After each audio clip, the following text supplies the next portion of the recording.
2 heures de tête-à-tête, c'est le temps de l'audience accordée par le président Paul Biya à son homologue français, Emmanuel Macron, dans son palais présidentiel de Yaoundé, qui a été l'occasion pour la France de révéler sa nouvelle ambition de coopération militaire et sécuritaire avec la République du Cameroun. Pour la France, la position stratégique du Cameroun et son positionnement comme pilier de la stabilité dans le golfe de Guinée en font le pays de référence pour le développement d'une nouvelle coopération militaire.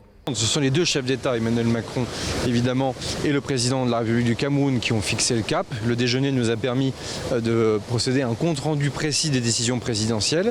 Et donc avec effectivement l'homologue ministre de la Défense, nous allons désormais mettre en musique tout ça. Alors fort heureusement, on ne part pas de zéro, puisqu'il y a un accord et des accords de défense et des partenariats qui sont anciens entre la République française et la République du Cameroun, sur lesquels il s'agit désormais de faire une mise à jour et d'aller plus loin.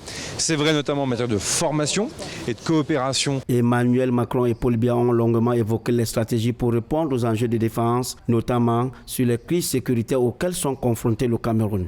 Nous, ce qui compte désormais, c'est de regarder demain. Qui s'inscrit dans le long terme ? Qui va s'inscrire dans le respect de la pleine souveraineté du Cameroun? Qui va respecter les frontières? Qui va respecter le peuple camerounais? Sans nul doute, c'est la République française. Voilà, je ne peux pas vous apporter meilleure réponse.